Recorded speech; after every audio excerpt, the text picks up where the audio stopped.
अच्छा अरे तो आपला कुठे गुगल पर ते 20 मुद्दे दिले होते 20 मुद्द्याचं संदीप तुला आता दिलं 20 मुद्दे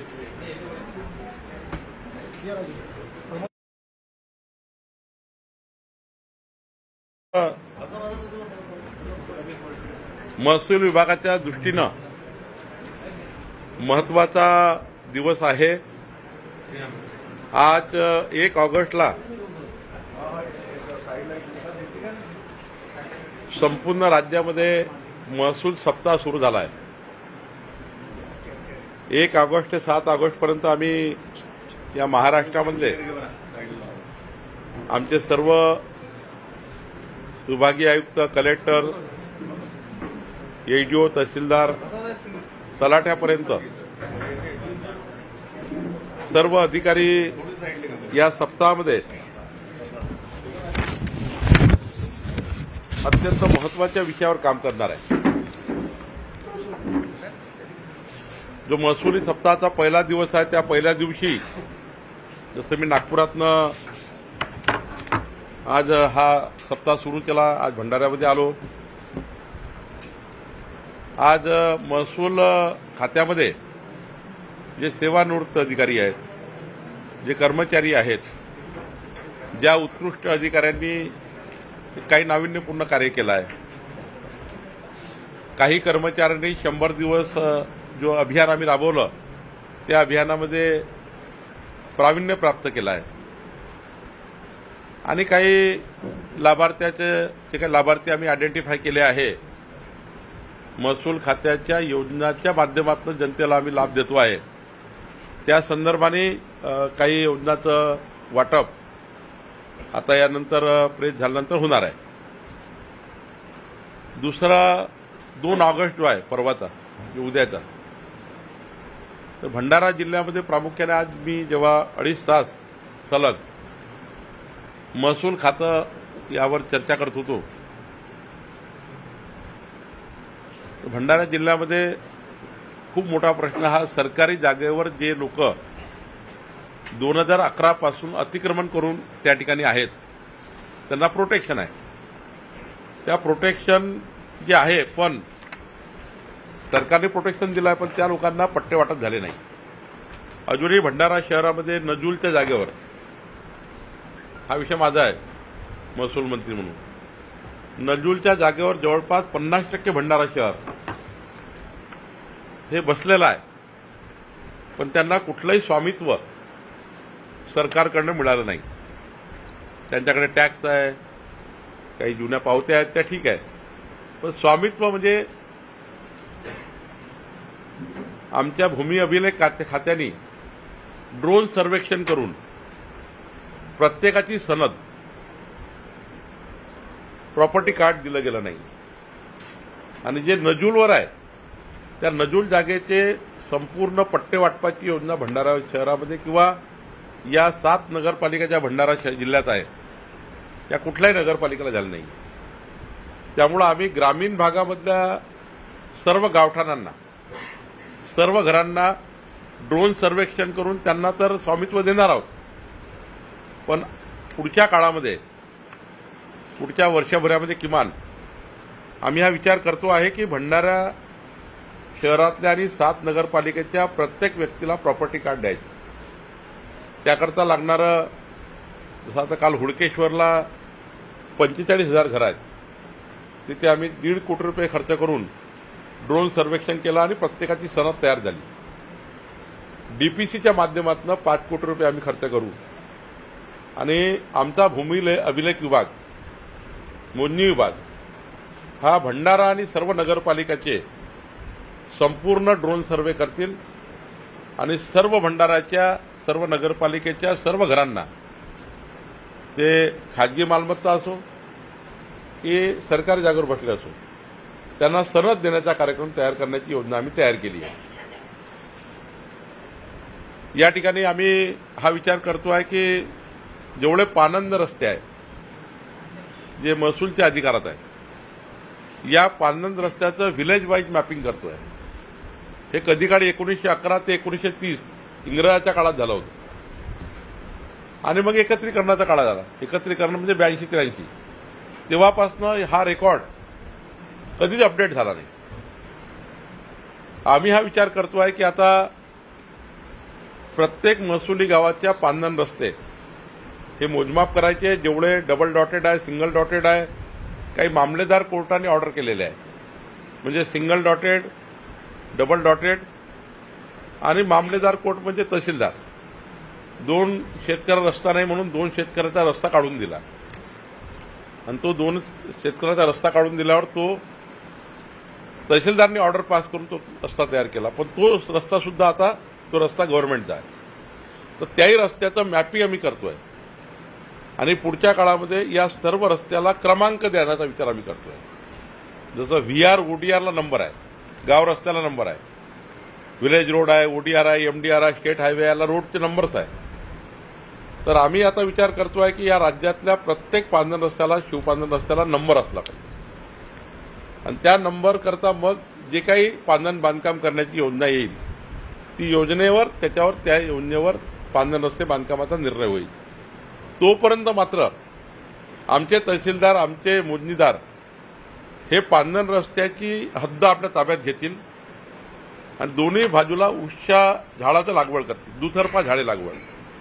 10 कोटी वृक्ष लागवडीचा कार्यक्रम जो आहे, 10 कोटी वृक्ष लागवडमध्ये काय करायचं तर पांधन रस्त्याच्या जी मोजणी होईल त्याच्या बाजूला झाडं लावायचे. शेतकऱ्याचा दगड लावला तर तिथे तो दगड तोडून टाकतं आणि अतिक्रमण होतं, कारण दगड तोडला तर काही गुन्हा दाखल होत नाही.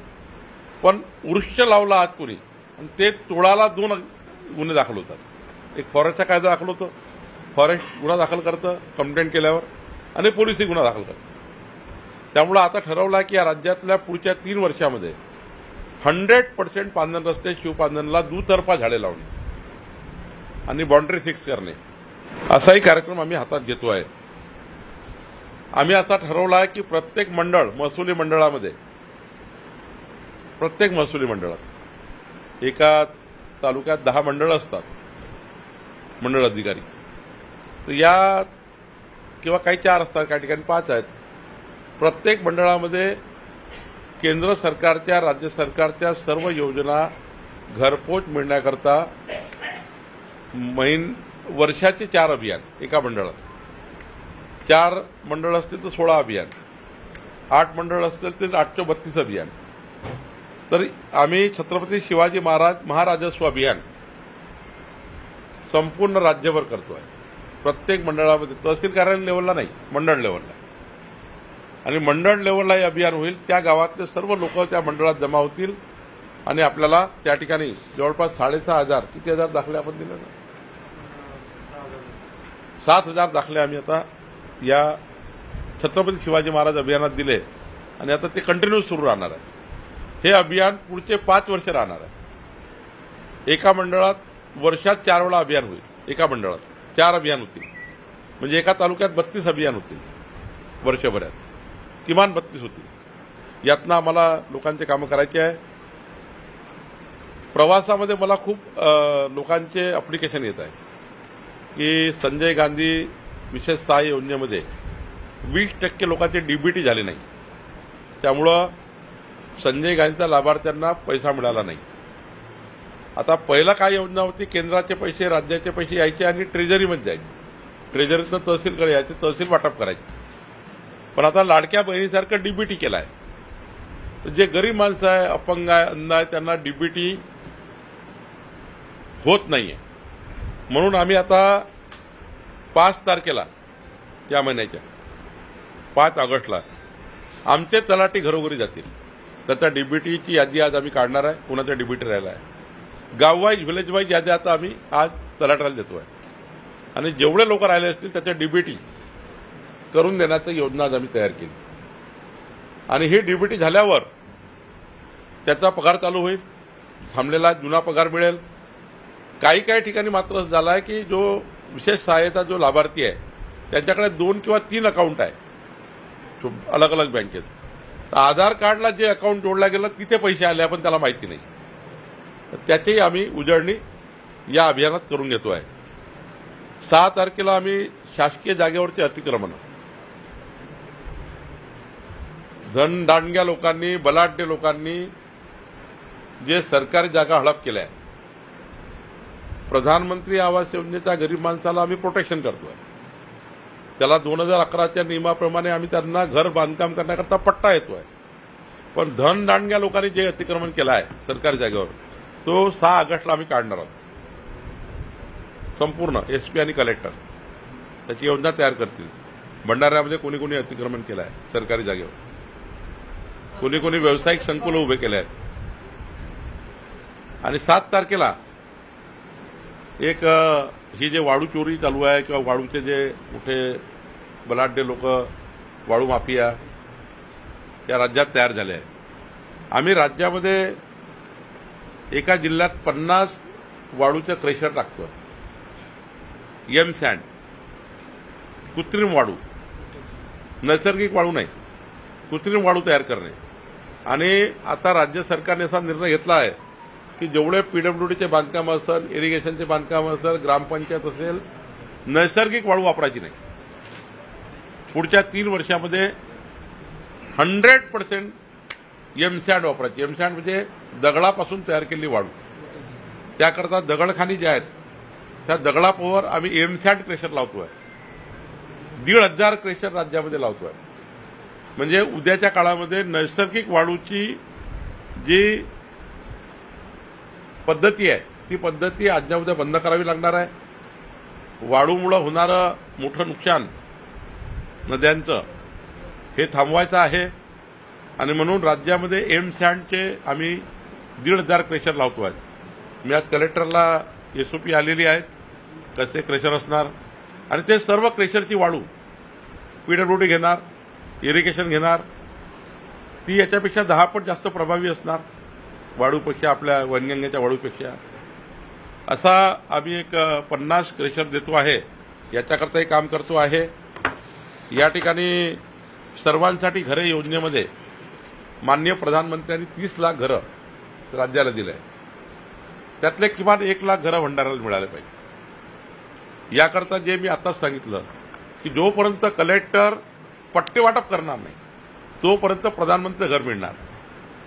कारण प्रधानमंत्री घराला स्वामित्व लागतं. तर त्याची आपल्याला 1 लाख घरं बुक करायची आहे. त्याच्यासाठी मी आढावा घेतला. आता वाळूघाट लिल्लाव होणार आहे. मागची ती डेपोवाली योजना मी रद्द केली आहे. डेपो ज्यांना पहिले ऑलरेडी काढून टाकले होते त्याचे सुरू राहतील. आता हे 30 सप्टेंबरपर्यंत. मग राज्यामध्ये वाळू धोरण आम्ही बदललं. आता चंद्रपूरच्या नवीन धोरणाप्रमाणे 125 कोटी रुपयाचं टेंडर निघालं. 125 कोटी रुपये सरकारला आले. थोडा भंडाऱ्यामध्ये काय झालं आहे की आज मी कलेक्टरचा आढावा घेतला. 7 लाख ब्रास फक्त दाखवला भंडाऱ्याची वाळू नदीमध्ये. माझी माहिती आहे की 25 लाख ब्रास वाळू आहे. पण कमी दाखवून टेंडर काढायची आणि वर्षभर मग चोऱ्या करायच्या. म्हणजे आता कमी दाखवली तेवढा लिलाव जाईल आणि मग कॉन्ट्रॅक्टर काय करेल, ज्यांनी घेतला तो 1 ब्रासची रॉयल्टी फाडेल आणि पूर्ण ट्रक घेऊन जाईल. म्हणजे त्याला तर मोकळं रान झालं. म्हणून मी कलेक्टरला आज सूचना दिली आहे की एमआर सॅक करा, त्याचा सपोर्ट घ्या, गुगलचा सपोर्ट घ्या, जीआयडीएचा सपोर्ट घ्या आणि ऍक्च्युअली किती वाळू आहे ते पहिले सर्व्हे करा आणि मग टेंडर काढा.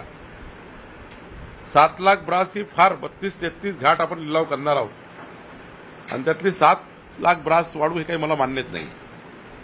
मी कलेक्टर साहेबांना स्पष्ट सांगितलं की तुम्ही रिसर्व्हे करा आणि रिसर्व्हे करून मगच पर्यावरणाची एनओसी घ्या आणि मगच त्या ठिकाणी वाळू घाटाचे लिलाव करा.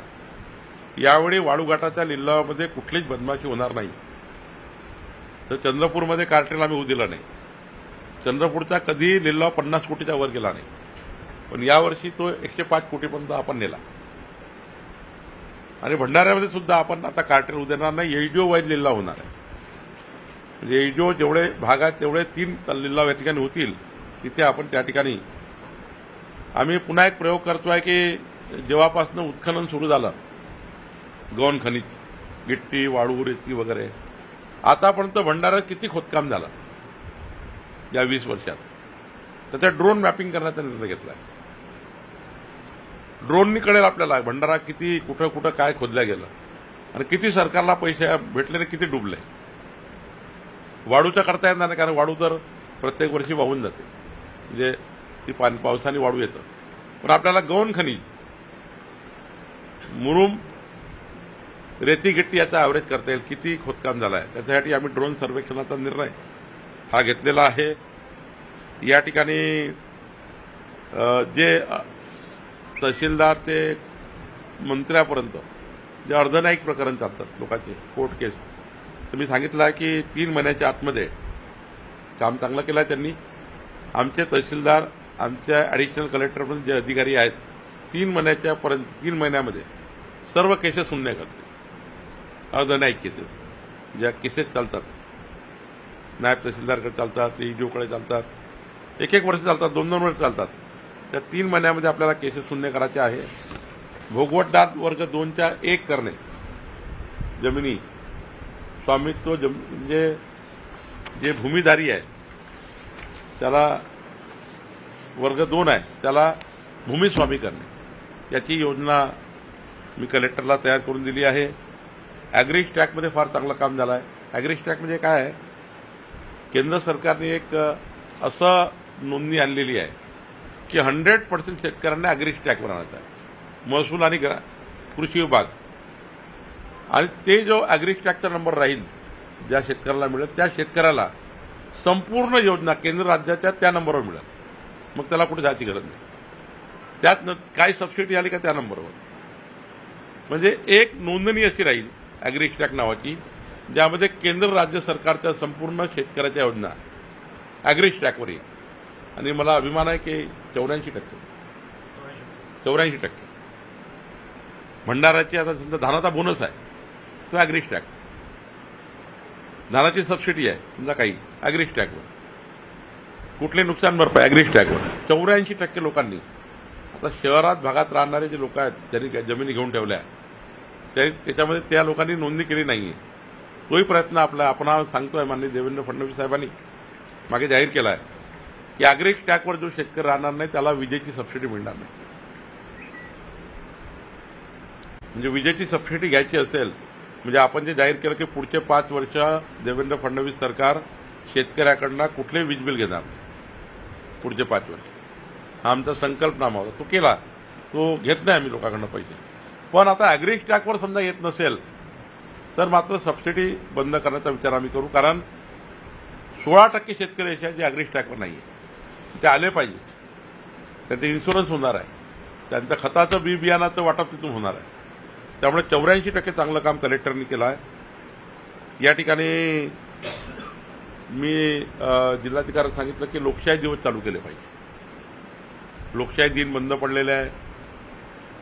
आज मोठ्या प्रमाणावर तहसीलदार, SLR, नोंदणी अधिकारी याच्या मोठ्या तक्रारी प्राप्त झाल्या आहेत. माझ्याकडे खूप तक्रारी आल्या. मी 1 तास 1.5 तास लोकांना जर दिला तक्रारी घेण्याकरता, त्या तक्रारीचं निवारण करण्याकरता आम्ही काम करू. पण पुढच्या काळामध्ये लोकशाही दिनाचा कार्यक्रम चालू करणार आहे. त्यातनं मोठ्या प्रमाणावर लोकांना मंत्र्याकडे जायची गरज पडणार नाही. पुढच्या काळामध्ये आम्ही एक पंधरवडा करणार आहोत. राष्ट्रनेता प्रधानमंत्री नरेंद्र मोदींचा वाढदिवस 17 सप्टेंबर ते राष्ट्रपिता महात्मा गांधीची जयंती 2 ऑक्टोबर, या 15 दिवसामध्ये आमचे सर्व कलेक्टर बसून नेमकं महसूल खात्याचे जे बदल आहेत, म्हणजे विकसित महाराष्ट्राचा संकल्प आपण केला तर विकसित महाराष्ट्राला अपेक्षित असलेले महसूल खात्यामधले काही जुने कायदे आहेत, ज्या कायदे आता कालबाह्य झाले आहेत, नवीन कायदे आणण्याची गरज आहे. लोकांना त्या ठिकाणी सुलभ कसं त्या ठिकाणी योजना मिळतील त्याकरता काही गोष्टी करायच्या आहे. तेही अभियान आम्ही पुढच्या काळात करणार आहोत. या ठिकाणी भूसंपादन झाल्यानंतर जमिनी शेतकऱ्याच्या नावाने शिल्लक राहतात. म्हणजे एखादा रस्ता गेला, जमीन घेतली, पण जमीन 7-12 शेतकऱ्याला तेवढीच आहे, कमी जास्त पत्रक झालं नाही. तर पुढच्या 3 महिन्यामध्ये सर्व कमी जास्त, कॅनल गेला पण जमीन अजूनही कॅनलच्या नावाने नाही, इरिगेशनच्या नावाने नाही. रस्ता गेला पण रस्त्याची जमीन घेतली पण कास्तकाराच्या 7-12 कमीच झाली नाही, ती शेतकऱ्याच्या नावाने जमिनी आहे. त्यामुळे पुढच्या 3 महिन्यामध्ये कजाप करतोय, कमी जास्त पत्रक आम्ही करतोय। जमिनी ज्या गेल्या संपादन झाल्या, भूसंपादन झाल्या, ज्या ज्या ॲक्वायरिंग बॉडीने ज्या ज्या भूसंपादन संस्थेने जमीन ॲक्वायर केली त्या भूसंपादन संस्थेला आम्ही ती जमीन त्यांच्या नावाने करून देणार आहोत। त्याचाही एक कार्यक्रम आम्ही तयार करणार आहोत। सर्वात महत्त्वाचा कायदा जो आपण केला आहे, मी मंत्री झाल्यावर माननीय देवेंद्र फडणवीसजींनी एक शब्द दिला होता, तुकडेबंदी कायदा। आता भंडारा शहरात गरीब माणसांनी 1000 फुटाचा प्लॉट घेतला, 500 फुटाचा प्लॉट घेतला, आपलं सर्वस्व नोकरीचे पैसे खर्च केले, पण तुकडेबंदी कायदा असल्यामुळं त्याचं रजिस्ट्री होत नाही। लेआउटवाला विकून चालला गेला, कुणी मायबाप नाही, 100 रुपये स्टॅम्पवर रजिस्ट्री, 100 रुपये स्टॅम्पवर फक्त करारनामा आहे, नोटरी झालेली आहे, त्याचा मुद्रांक अधिकारी रजिस्ट्री करून घेत नाही। तुकडेबंदी कायदा असल्यामुळे तुकड्या तुकड्यामध्ये तुम्हाला सातबारा करता येत नाही, 10 गुंठ्याशिवाय सातबारा तयार होत नाही, तुकडेबंदी कायदा आहे। आता राज्य सरकारने तुकडेबंदी कायदा निरस्त केला, त्यामुळे भंडारा शहर, जेवढ्या नगरपालिका, नागरी भाग जो झाला आहे तिथे आता पुढच्या 15 दिवसामध्ये जी आम्ही SOP तयार करतोय, म्हणजे कसं रजिस्ट्रेशन करायचं, या लोकांना कसं रेग्युलराईज करायचं, कायद्याच्या सर्व म्हणजे नगरविकास कायदे, महसुली कायदे, स्टॅम्प ॲक्ट आणि जमाबंदी आयुक्त या ते ॲक्ट, हे सर्व ॲक्ट एकत्रित करून सर्व घरांना कायदेशीर करण्याची योजना तुकडेबंदी कायदा निरस्त करून करतोय। एक मोठा निर्णय महाराष्ट्र सरकारने घेतला, तुकडेबंदी कायदा रद्द करण्यात, त्यातनं 1.5 कोटी लोकांना महाराष्ट्रातल्या सरळ सरळ फायदा होणार आहे। 1.5 कोटी घरं जे लोकांचे रेग्युलाइज होणार आहे, जे अनअथराईज आहे ते रेग्युलर करण्यासाठी आम्ही काम करतोय। या ठिकाणी आम्ही विचार करतोय, केंद्र सरकारने जसं त्यांच्या कर्मचाऱ्यांना फ्रंटलाईन वर्करला केंद्राच्या फेस ॲप दिला आहे, म्हणजे हा जर मोबाईल आहे माझा तर माझा मोबाईलमध्ये एक फेस ॲप आहे, तो महसुली कर्मचारी करता तो राज्यातल्या सर्वच फ्रंटलाईन वर्करने घेतला पाहिजे। केंद्र सरकारने केला आहे, पण राज्यात महसूल विभाग पहिल्यांदा करताय। तलाठ्याचा जो मोबाईल असेल, तलाठ्याच्या मोबाईलला फेस ॲप त्याला टाकावं लागेल, आणि फेस ॲप टाकल्यावर जोपर्यंत तलाठी त्याच्या कार्यक्षेत्रामध्ये तलाठ्याचे जाऊन या फेस ॲपवर आपला फेस रजिस्टर करत नाही तोपर्यंत त्याची प्रेझेंटी लागणार नाही। तहसीलदारला आपल्या ऑफिसमध्ये आल्यावरच त्याच्यावर जाता येईल, कारण त्याचं जिओ फेन्सिंग आहे, त्याच एरियात जाऊन तुम्ही त्याला रजिस्टर करू शकता, म्हणजे त्याविषयी प्रेझेंटी करू शकता। म्हणजे कलेक्टर समजा कलेक्टर साहेब फेस ॲपवर आले तर कलेक्टर साहेब कलेक्टर ऑफिसच्या एरियामध्ये आपला ते घरी बसून फेस ॲपवर रजिस्टर करू शकणार नाही। त्यामुळं ती प्रणाली आम्ही आणतोय राज्यामध्ये, त्याचे काम करतोय। मी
तुकडेबंदी कायद्यामध्ये एकच आहे की तुमचा जो तुकडा पडलाय त्याची रजिस्ट्री होत नाही आणि सातबारा होत नाही, कारण तो 10 गुंठ्याच्या खाली सातबारा करता येतो.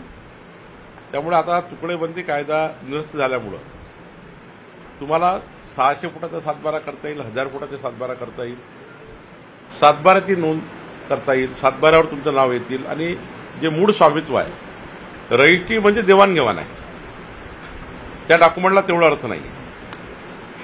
MLRC कोडमध्ये सर्वात मोठा अर्थ कोणाला तर स्वामित्वाला आहे, म्हणजे जे रेव्हन्यू प्रशासन जो मालकी देत तुम्हाला सातबारा. आम्ही तर हा विचार करतोय पुढच्या काळामध्ये, त्याचं काम चालू झालं आहे की एका प्लॉटवर समजा एक बिल्डिंग बांधली गेली, तो प्लॉट तुमच्या नावाने आहे आणि या 10 लोकांनी तुमचं फ्लॅट घेतले, तर या सर्वांचा सातबारा झाला पाहिजे, व्हर्टिकल सातबारा, प्रत्येक फ्लॅटचा सातबारा. कृषी भूखंडासाठी निवासी करून त्यांनाच स्वामित्व दे. कृषीसाठीच केला आहे.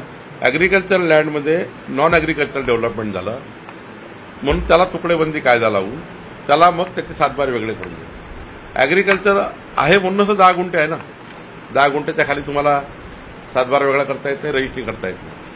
तो निरस्त केल्यामुळं जे ऍग्रिकल्चर लँड आहे ती एनए होईल आणि एनए होऊन त्याचा सातबारा जेवढे तुकडे पडले त्या सर्व तुकड्याला लागू होईल.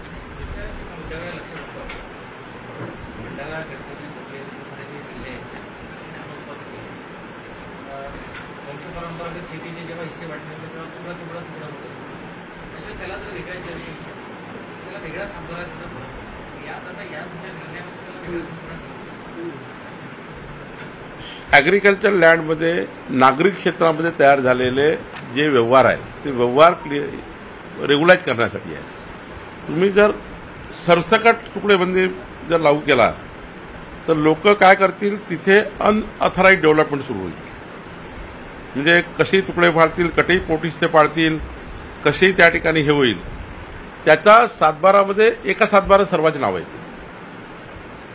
तुकडेबंदी नाही आवडतात तिकडे, पण एका सातबारावर 10 नावं चढतील, त्या 10 नावावर त्यांचं क्षेत्र डिसाईड होईल. या तुकडेबंदी कायद्यामध्ये काय होईल, नागरी भागातल्या वेगळा सातबारा तयार प्रत्येकाचा.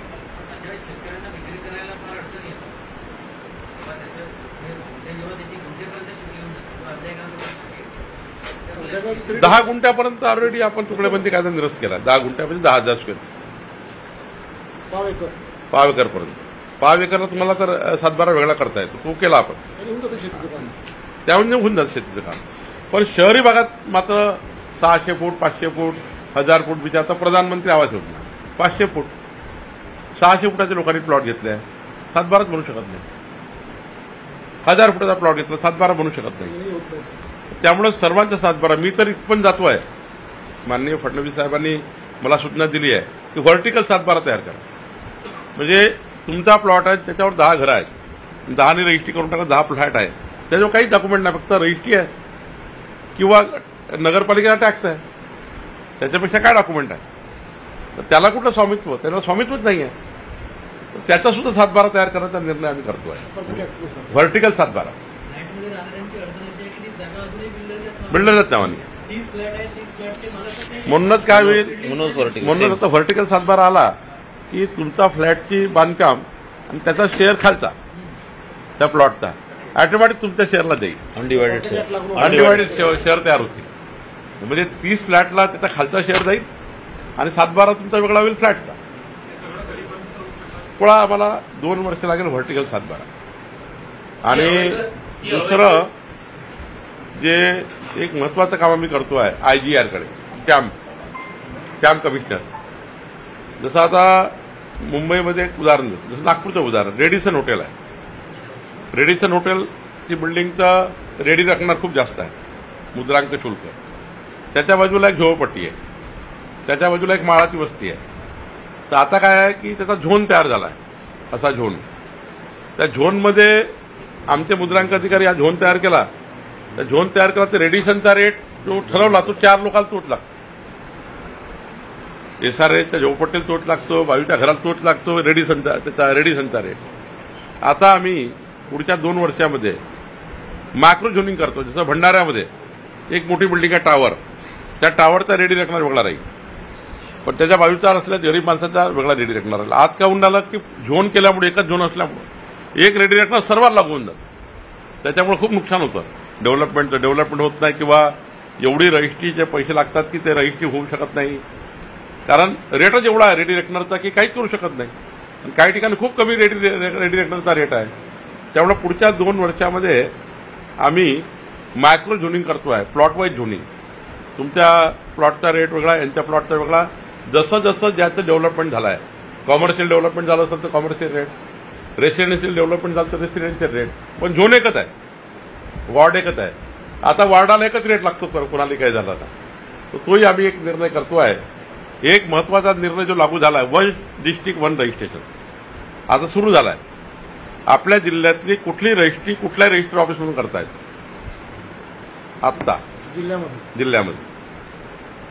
आता भंडाऱ्याची तुमची कुठलंही जे कार्यालय आहे, कुठल्या ऑफिसमध्ये जाऊन कुठली रजिस्ट्री करू शकाल. पहिले काय होतं, इकडं तिकडं तिथंच जावं लागतं. म्हणजे तिथे म्हणजे असे होते का मला तोच अधिक, म्हणजे काही लोक जे ट्रान्सफरसाठी जायचं, मला हाच ऑफिस पाहिजे, मला तोच ऑफिस पाहिजे. आता कुठला व्यक्ती कुठे रजिस्ट्री करू शकतं. पुढच्या 6 महिन्यामध्ये आपण अशी यंत्रणा आणतोय, 1 स्टेट 1 रजिस्ट्रेशन. ते पुण्याची रजिस्ट्री तुम्ही भंडाऱ्यातून करू शकाल. यामध्ये बरेचसे धोके सुद्धा वर्तवले होते. काही त्याचं चुकीचं आहे. सरकारने सारे संभ्रम दूर केले आम्ही. त्याचा आता लागू होणार आहे. झालं अजून ते 1 स्टेट 1 रजिस्ट्रेशन आम्ही त्याची यंत्रणा डेव्हलप करतोय. इतर देशामध्ये आहे, जगामध्ये हेच आहे 1 स्टेट 1 रजिस्ट्रेशन. त्याची यंत्रणा डेव्हलप करायला आम्हाला 2 वर्ष लागेल, पण राज्य याच्यावर चाललं आहे की 1 स्टेट 1 रजिस्ट्रेशन आणि फेसलेस नोंदणी. तुम्हाला रजिस्टर करायला जायची गरज नाही. तुमचं आधार कार्ड पुरे आहे, तुमच्या आधार कार्डचा नक्षा पुरे आहे. सर, माझा प्रश्न होता पीक विम्याच्या बाबतीमध्ये मागच्या वर्षी 1 रुपया होतं, आता क्रॉपचं आता 440 झालं आहे. काय पीक विमा crop loan insurance, crop loan इन्शुरन्समध्ये कलेक्टर साहेब काय झालं म्हणतात व्हॅल्यू 1 रुपयाचे 440 रुपये झाले म्हणतात. मागच्या वर्षी बँकेमधून आपण घेतलंय लोन, क्रॉप लोन. त्याच्यामध्ये आता या वर्षी मागच्या वर्षी 1 रुपया कटलं, यावेळेस 440 रुपये कटले. महसूलचेच विचारा ना, आज महसूल देणं, महसूलचेच विचार. अरे महसूलचेच विचार ना. जरा ते 5 जरा विचार. हा बोला. एक मिनिट, यांचं होऊ द्या महिलांचं. एक मिनिट.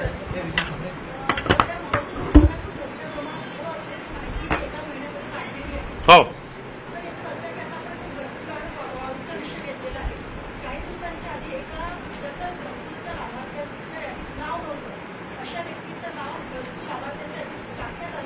एवढंच नाही तर त्याच्या नावावर रॉयल्टी जनरेट करण्यात आली, त्याच्या नावावर लॉन्चिंग झाली आणि एका दिवशी त्याची विक्री झाली.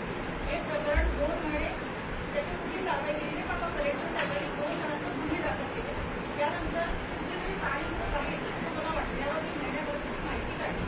त्यात मला लक्षात आलं की जी पंचायत समितीची यादी होती लाभार्थ्यांची आणि महसूलवादी जी यादी होती, त्या दोन्ही याद्यांमध्ये स्वतःवर जवळपास 25 ते 30 अशा व्यक्तींची नावं महसूलच्या यादीमध्ये आहेत, ज्यांना पंचायत समितीच्या त्याच्यात नावच नाही आहे. त्यांच्या नावाने रॉयल्टी जनरेट झाली, त्यांच्या नावाने पाऊल उचल करण्यात आली आणि बहुतेक ते बेकायदेशीर विक्री करण्यात आली. अशा 25 ते 30 फक्त भंडारा तालुक्यातले असून जर जिल्ह्यातले बाकी 6 तालुक्यात आपण जर काढले तर तो आकडा आणखी मोठा असेल. अशा अधिकाऱ्यांवर किंवा कर्मचाऱ्यांवर आपली काय जात आता असं आहे की आपल्याकडे 32,000 घरकुल आहेत. सर हा हे प्रकरण होतं सर. 32,000 घराची यादी सीओनी कलेक्टरला दिली आणि कलेक्टरचं आम्ही जो 30/4 निर्णय घेतलाय, जो आम्ही घरकुला रजिस्ट्रीचा निर्णय घेतला, कलेक्टरनी फक्त त्या यादीवर काय करायचं की 5 रॉयल्टी जनरेट करून त्या घरकुल मालकाला द्यायची, त्यांनी ते वाढवू उचलायची. आमचं काम एवढंच आहे की बीडीओनी दिलेल्या यादीला फायनल अंतिम समजून 5 जनरेट करून देणे आणि त्याची रॉयल्टी फ्रॉड गेला होता. बोगस माणसाचं नाव दुसऱ्याने ओटीपी जनरेट झाला फ्रॉड करून, त्याच्याने झालं. सर त्या कर्मचाऱ्यावरही कारवाई केली आम्ही देऊन दे ना, आणि त्या व्यक्तीवर पण केली. देऊन दे ना. लोक असे तुम्हाला वाटतं की जिल्ह्यामध्ये बोलव ना. जिल्हा सगळीकडे आली पंचायत एक तक्रार आहे, बोला. तर काही तक्रारी तक्रार व्हॉट्सअप लिहून द्या. गंभीर विषय आहे. भंडारा जिल्हा महसूल प्रशासनामध्ये बोगस अपंग प्रमाणपत्राचा उपयोग करून झालं आणि नोकरीमध्ये सामावून घेणारा प्रकार अनेक वर्षापासून सुरू होता. त्या संदर्भात मागील 2 वर्षापासून मी तक्रार केलेली राज्याच्या मुख्य सचिवांना. 2 वर्षापासून मी वारंवार पाठपुरावा केलेल्या भंडारा जिल्हा प्रशासनामध्ये त्या एकूण 25 कर्मचाऱ्यांची पुनर्तपासणी वैद्यकीय पुनर्तपासणी करण्याची मागणी केली होती नागपूर वैद्यकीय. परंतु जिल्हा प्रशासनाने भंडारा जिल्हा रुग्णालयाकडे वळवून भंडारा जिल्हा रुग्णालयामार्फतच ती तपासणी केली. तुमचं म्हणणं आहे 25 लोकांना बोगस प्रमाणपत्र नोकरी मिळाली. प्रमोशनसाठी वापरण्यात आले. प्रमोशन की नोकरी करता? प्रमोशनसाठी. आता 25ची चौकशी चालू आहे आपली. 20चे अहवाल आले सीएस कडनं ऑनलाईन CS कडनं आले. बरोबर. त्यात काय म्हटलंय? त्यात 2 प्रमाणपत्र 40%पेक्षा कमीचे निघाले. एक पदोन्नतीला वापरलं गेलं आणि एक नेमणुकीला वापरलं गेलं. नेमणुकीवाल्यांना नोटीस देण्याची प्रक्रिया चालू केली. पण तुम्ही जे काही रिपोर्ट आले त्यांना रायटिंगमध्ये कळून द्या ना. आणि पण आता त्यांचं म्हणणं आहे सर ते इतर प्रमाणपत्र चेक करा.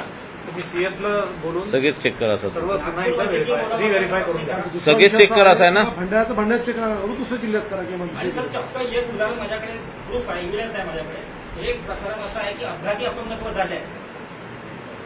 पायाने अपंग फ्रॅक्चर झाले होते, त्यांचे ऑपरेशन झालं. तात्पुरत्या स्वरूपाचे ते अपंग झाले होते. 2 वर्षानंतर ते पुन्हा व्यवस्थित झाले. त्यांनी तात्पुरत्या प्रयोगामध्ये तो प्रमाणपत्र उपलब्ध केला आणि नोकरीमध्ये सामावून घेतलं, प्रमोशन घेतलं. एक उमेदवार असंच आहे आणि आज ते अपंग नव्वद 42% त्यांची यादीमध्ये नाव येतात. ठीक आहे, घेऊ आपण. केलं नाही याच्यात कारवाई सांग. एक समिती गठीत करा सर. त्यामध्ये माझी मागणी आहे. तुम्ही सीएस आणि कलेक्टर एक समिती तयार करून ऐका ना. सीएस आणि कलेक्टर, मेडिकल ऑफिसर, मेडिकल आणि मेओ या चौघांची समिती तयार केली.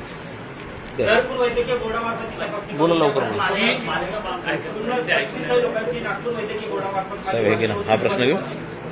हा सांग. सर, जी अवैध रेती वाहतूक आहे ती खरी कर्म अधिकारी काहीच करण्यात पोलीस डिपार्टमेंट नेहमी वाहतूक अवैध रेती पकडल्या. खरी कर्म आणि जिल्हाधिकारी काहीच करत नाही.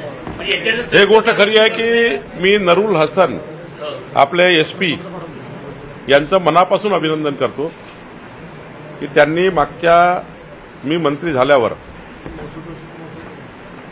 प्रचंड मोठ्या प्रमाणावर कारवाया आमच्या एसपीनी केल्या.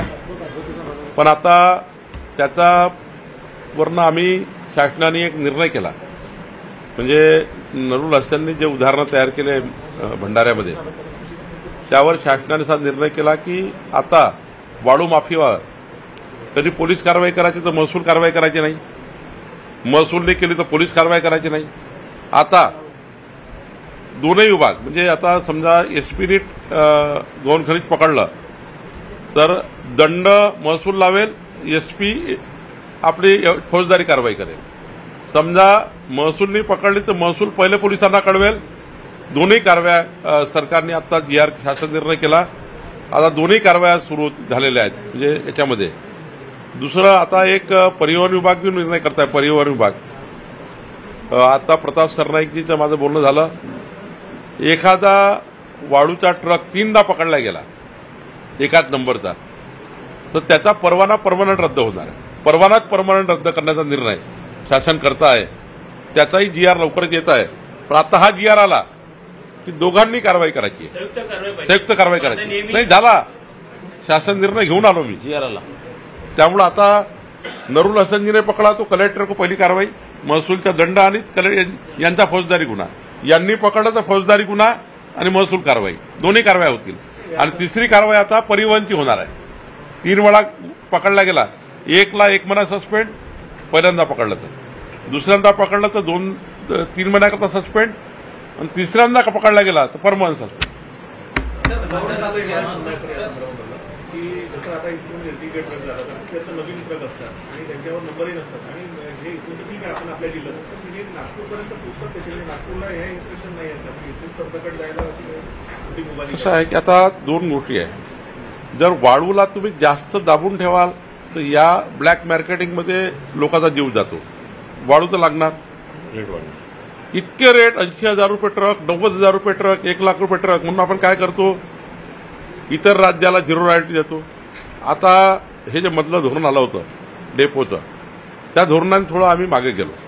पण मी तुम्हाला दाव्याने सांगतो आता हे जे 3 धोरण आम्ही आणले आहे 8-4, 30-4 आणि आता एमसँड या तिन्ही धोरणांनी 3 वर्ष किमान आम्हाला असं वाटतं 3 वर्षांनी तुम्हाला असे दिवस महाराष्ट्र येतील. मी लिहून ठेवा, भंडाऱ्यातून चाललो आहे. दरवर्षी तुम्ही 1-2 प्रयत्न केले. पुढच्या 3 वर्षामध्ये रेतीला कोणी विचारणार नाही असे दिवस महाराष्ट्रामध्ये येतील, जेव्हा आमचे 1,500 क्रेशर सुरू होतील एमसँडचे. एमसँड म्हणजे ही फाईन सँड आहे. एमसँड म्हणजे ही कोकणपासून मुंबईपर्यंत तर काही वाळूघाट नाहीत आहे, नद्या नाहीत आहे. आपला विदर्भातच हा तमाशा खूप आहे, थोडा उत्तर महाराष्ट्रामध्ये आहे, थोडा मराठवाड्यात आहे. पण मेन तुम्ही जेव्हा कृत्रिम वाळू तयार कराल आणि ती हाय क्वालिटीची तयार कराल, 1,500 लोकांना क्रेशर देणार, त्यावेळी तुम्ही मार्केटमध्ये एकदम यांची व्हॅल्यू कमी होणार. थोडा 3 वर्षाचा काळ लागेल, पण तुम्हाला सांगतो मी, हा कार्टेलच बंद होऊन जाईल वाळूचा. संसदीय अधिवेशनामध्ये आपण वाळू संदर्भामध्ये एक निर्णय जाहीर केलेला होता. त्या ठिकाणी एन्व्हायरमेंटची याची एनओसीची गरज नाही अशा काही घाटांचं. हो, ज्या घाटांना एन्व्हायरमेंटची परवानगी आहे 5 एकरच्या वरचे घाट, त्यांना आम्ही लिलाव करणार आणि त्यातले 10% वाळू हे स्थानिक बांधकामं आणि स्थानिक घरकुलाकरता राखीव ठेवणार. समजा तुम्ही लिलाव घेतला एखादा, त्यातले 10% वाळू आमच्याकरता असणार आहे. पण ज्या ठिकाणी ईसीची गरज नाही 5 एकरच्या आतमध्ये, ते वाळू घाटं 3 कामाकरता राखीव ठेवले आहे. एक, घरकुलांना 100% वाळू देणे. स्थानिक बांधकाम म्हणजे एखाद्या प्रायव्हेट घर असेल, त्यांनी तहसीलदारकडे 600 रुपये ब्रासचे पैसे भरायचे, ती रॉयल्टी घ्यायची आणि तिथून ते वाळू घेऊन जायची.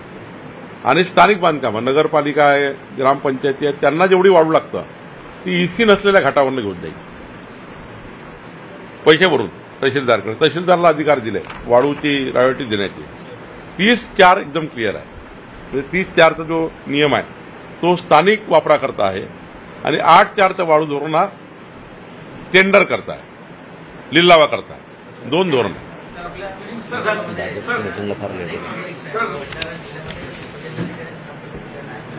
चार रिक्त राहिले सर. आता मी दिले आहे.